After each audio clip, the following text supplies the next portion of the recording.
ऋषि को याद आया, अरे मेरा तो विवाह हुआ था और विवाह के पश्चात समाधि में चला गया था। देवहूति से कहा कि देवहूति, तुम्हारे इस तप से मैं बहुत प्रसन्न हूँ, बोलो तुम्हें क्या चाहिए। तो देवहूति बड़ी शालीनता से कहने लगी, नाथ आपको जो इच्छा आप दे दीजिए। तभी कर्दम ऋषि ने कहा कि ये बिंदु सरोवर है, जाओ इसमें जाकर स्नान कर लो। मैया देवहूति जैसे ही बिंदु सरोवर में स्नान करके आई, वो षोडशी कन्या हो गई और कन्या वहां से कन्या बनकर निकली 16 वर्ष की। और उसी समय जो कर्दम ऋषि है उन्होंने कामक विमान उत्पन्न किया और उस कामक विमान पे देवहूति को लेकर 1000 वर्ष तक विहार किया उन्होंने। इस प्रकार देवहूति और कर्दम ऋषि की 9 कन्याएं हुई।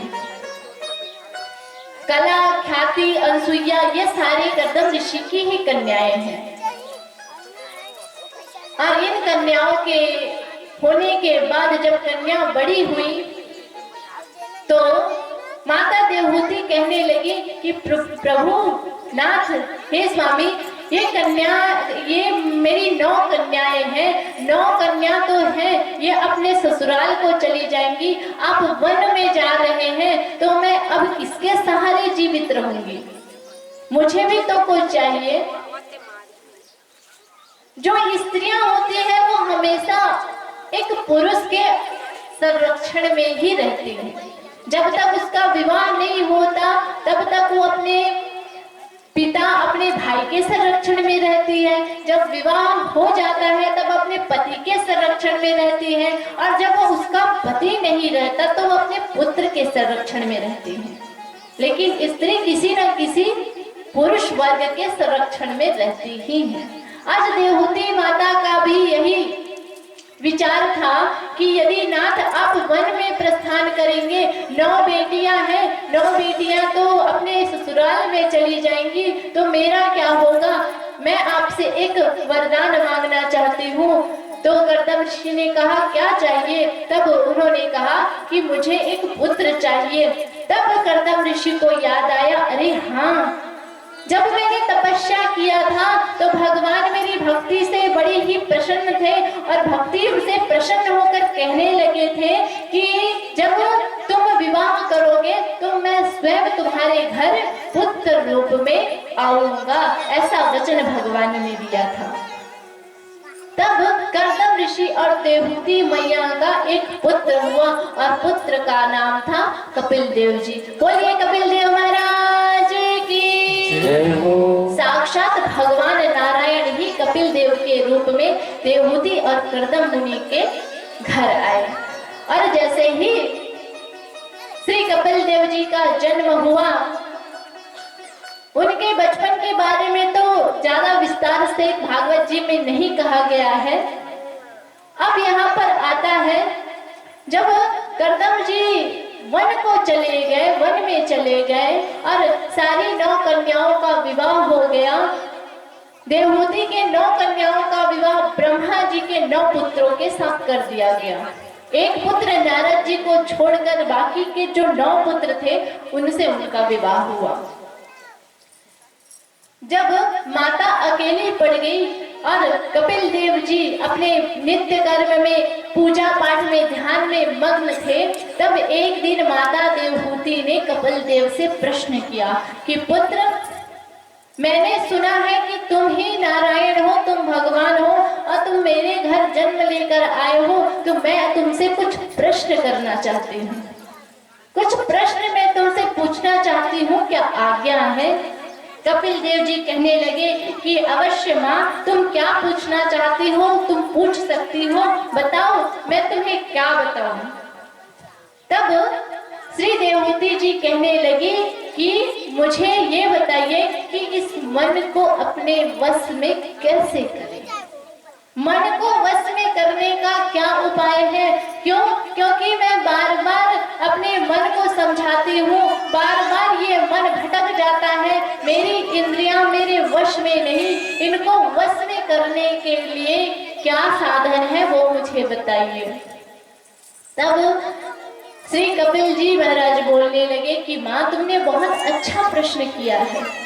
मन को वश में करने का बहुत ही अच्छा साधन है और अनेक साधन शास्त्रों में बताया गया है, लेकिन ये जो मन है वो हमें इतना भटका देता है, इतना भटका देता है। निश्चित रूप से मन हमारा है लेकिन चलाता वो हमें है। जीवन में जो भी कार्य होता है वो केवल हम मन के अनुसरण में रहकर करते हैं। केवल मन ही है जो हमें चलाता है।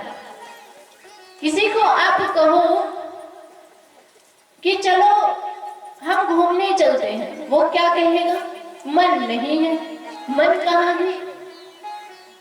किसी को कहो कि चलो रसगुल्ला खाते हैं, नहीं, मन नहीं है, तो मन कहाँ है?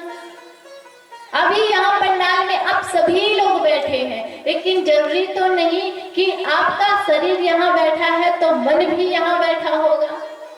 मन तो ना जाने कहाँ कहाँ घूम कर आ गया होगा। किसी को याद आई होगी, अरे हाँ आज मैं कथा पंडाल में तो आ गई हूँ लेकिन दूध को उतारना भूल गई हूँ, उसका मन दूध में अटका है। हाँ? कोई बहू सोच रही होगी, अच्छा मैं तो कथा पंडाल में आ गई हूँ, सासू माँ तो मैंने खाना नहीं दिया है, वो आज बड़बड़ा बड़बड़ा के खा रही होगी निकाल के। हाँ? तो मन कहाँ है? मन तो घर में अटका है। इस मन को वश में कैसे किया जाए? कपिल देव जी ने बहुत ही अच्छा साधन बताया और कहा कि माँ मन जो है उसको वश में किया ही नहीं जा सकता। क्यों? क्योंकि ये मन बड़ा ही चंचल है। इसको जहां लगाओगे वहां तो लगेगा नहीं, लेकिन जहां ना लगाओ वहां जल्दी लग जाएगा। मन को यदि हम सत्कर्म में लगाएंगे तो वहां वो नहीं लगेगा, लेकिन इस मन को यदि हम किसी दुष्कर्म में लगाएंगे तो जल्दी लगेगा। आप ही बताओ, कथा सुनने में ज्यादा मन लगता है कि किसी की निंदा चुगली सुनने में? हाँ? अगर किसी की चुगली हो रही होगी तो वो धीरे धीरे भी बोलेगा ना, उसको वो आवाज भी हमें सुनाई देती है। लेकिन यदि कथा में चिल्ला चिल्ला के बोलो कि राधे राधे बोलो, राधे राधे बोलो, वो भी सुनाई नहीं देता। क्यों? क्योंकि मन नहीं है।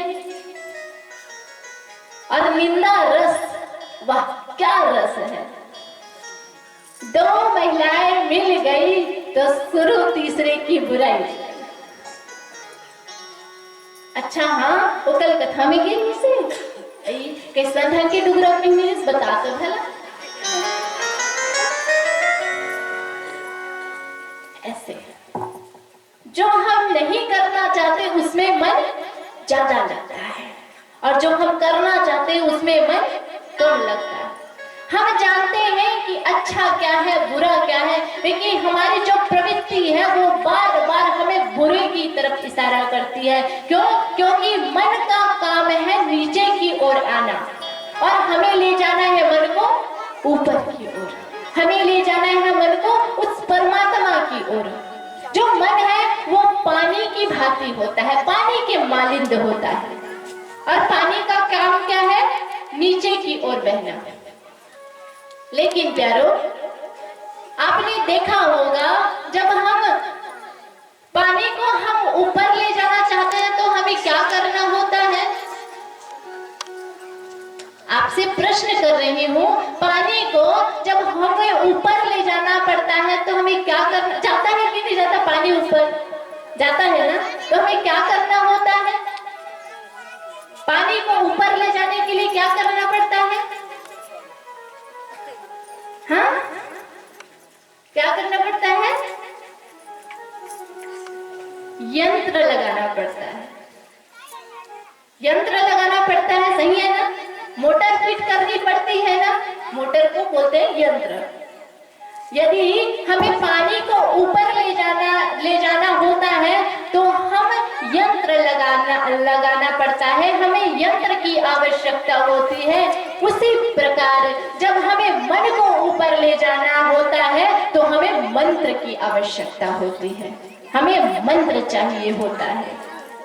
यदि हमें भगवान में अपना ध्यान लगाना है, अपना मन लगाना है, तो एक मंत्र होनी चाहिए। मंत्र कौन सी? गुरु दीक्षा से युक्त मंत्र, तब हमारा मन ऊपर की ओर जाएगा। नहीं तो मन का स्वभाव है पानी जैसा होना, वो नीचे ही जाएगा, वो गर्त में ही जाएगा। हम कितना भी प्रयास कर ले, जब तक हमारे जीवन में मंत्र नहीं होगा, जब तक हमारे जीवन में गुरु नहीं होंगे, तब तक ये मन इस संसार की कामनाओं वासनाओं में ही लगी रहेगी। हमारे ये जीवन की इच्छाएं कभी पूर्ण नहीं होगी। इच्छा करते करते हम पूर्ण हो जाएंगे, इच्छा करते करते हम मर जाएंगे, लेकिन हमारे जीवन की इच्छा कभी पूर्ण नहीं होगी। देवहूति माता ने बहुत ही सुंदर प्रश्न किया और कहा कि मुक्ति किसकी होती है? मुक्ति किसकी होती है? आत्मा की होती है, मन की होती है या शरीर की होती है? तो श्री कपिल देव जी महाराज ने कहा कि माता, यदि हम आत्मा को मुक्त करें तो यह तो गलत बात है। आत्मा सभी जानते हैं क्या होता है। व्यक्ति के अंदर एक चैतन्य जो स्थित है, एक परमात्मा स्थित है, परमात्मा की कृपा स्थित है, उसे आत्मा कहते हैं। और ये आत्मा जैसे ही हमारे शरीर से निकलता है, व्यक्ति मृत अवस्था को प्राप्त होता है, मर जाता है। हमारा जीवन कब तक चलता है?